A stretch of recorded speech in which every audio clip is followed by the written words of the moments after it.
असे आज आमचा एक मराठा बांधव त्याच्या समाजाच्या अधिकारासाठी लढतोय आणि त्यांची तब्येत ही दिवसेंदिवस खालावत चाललेली आहे आणि आम्हाला कोणालाही सहन होणार नाही। आज महाराष्ट्रामध्ये त्यांच्या जीवाला जर काही बरं वाईट झालं, येणारा काळ सणासुदीचा आहे, या सणासुदीला गालबोट लागता कामा नये। आणि आज मला कुठेतरी लाज वाटते की मी या महाराष्ट्रामध्ये राहतो। आज एवढा मोठा मराठा समुदाय त्यांचं प्रतिनिधित्वाची मागणी करतोय। तो काय अनाठाई मागणी करत नाही। काय मागणी आहे की गोर गरीब मराठा समाज हा IAS झाला पाहिजे, IPS झाला पाहिजे, डॉक्टर झाला पाहिजे, इंजिनियर झाला पाहिजे। याने महाराष्ट्राचीच प्रगती होणार आहे ना। काय हे या देशात यांना प्रतिनिधित्व मिळाल्यानंतर काही दुसऱ्या देशाची सेवा करायला जाणार आहेत? नाही ना।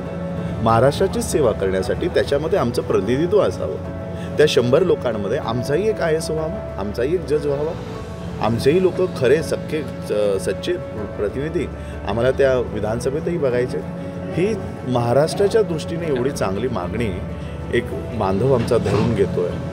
महाराष्ट्राने एका रात्रीत त्याने एअरपोर्ट द्यायचे असतील, रेल्वे द्यायचे असतील, कसलेही टेंडर न काढता त्यांनी अडाणी आणि अंबानीला दिलेले आहेत। एवढे मोठे मोठे निर्णय घेतले आणि एक मराठा समुदायाला आरक्षण मिळवण्यासाठी वर्ष झालं तरी ते खितपत ठेवलेलं आहे। आणि म्हणून माझी महाराष्ट्राच्या राजकारण्यांना, मग ते सत्ताधारी असेल विपक्ष असेल, माझी दोघांनाही हात जोडून मागणी आहे की जरांगे पाटलांची तब्येत दिवसेंदिवस नाही मिनिटोमिनिटी खालावत चाललेली आहे। दर मिनिटाला जे आकडे आज आम्ही बघितले, जे डॉक्टरांनी आता सांगितले, ते कुणालाही अशा आकडे त्यांच्या डोळ्यासमोर येऊ नये। आम्ही स्वतः जरांगे पाटलांना विनंती करतो की थोडं पाणी तरी घ्या। तुमचं आयुष्य, तुमचं जीवन आज खूप मोठं आहे। एक म्हण आहे मराठीमध्ये की लाख मरो पण लाखांचा पोशिंदा न मरो। आज लाखांचे नाही कोटी मराठा बांधवांचे, महाराष्ट्रातल्या लोकांचे, मराठी लोकांचे आज पोशिंदे जरांगे पाटील आणि त्यांच्या केसाला जरी धक्का लागला तरी हा महाराष्ट्र सहन करणार नाही। आणि म्हणून मी राजकारण्यांना, सत्ताधारी असेल विपक्ष असेल, मी दादांनाही तेच म्हणालो की दादा, यांना केवळ आपली मतच हवी, मग ती दलित असो किंवा मराठा असो। आमच्या काय मागण्या आहेत यांना काही त्याच्यावर घेणं देणं नाही। आणि म्हणून किती दिवस मी महाराष्ट्रातल्या जनतेला सांगणार आहे की किती दिवस आम्ही स्वतःला एक फक्त मतं देणारे युनिट म्हणून वावरायचं आहे। काय आम्हाला भावना नाहीत, काय आम्हाला सुख नाही, काय आम्हाला दुःख नाही, फक्त आम्ही मतं देणारं साधनच आहोत का तुमच्यासाठी? काय आम्ही फक्त मतं देणारी शिरगिनतीसाठी आम्ही फक्त रिकामी डोकीच आहोत का? आम्हाला IAS नाही व्हायचं आहे, आम्हाला IPS नाही व्हायचं आहे, आमच्या समाजाला सुटाबुटात नाही बघवायचं आहे का आम्हाला?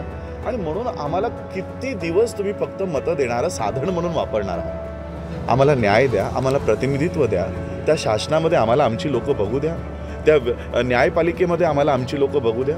म्हणून मी माझी म्हणजे राजकारण म्हणजे आम्ही आता असं बोलायची वेळ आली की राजकारण चुलीत जाऊ द्या, पण आम्हाला हे असे दिवस आम्हाला बघता येऊ नये।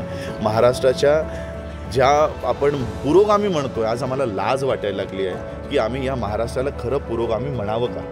म्हणून मी विनंती करतोय, हात जोडून विनंती करतोय, बाबासाहेब आंबेडकरांच्या कुटुंबातला एक वंशज म्हणून, त्यांच्या विचारांचा वंशज म्हणून मी विनंती करतोय की या मराठा बांधवांना त्यांचं प्रतिनिधित्व द्या।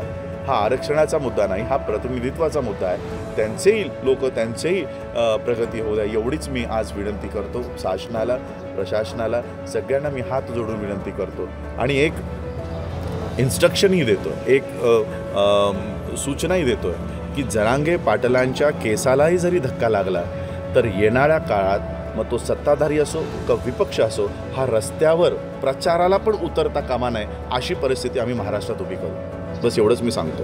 थँक्यू।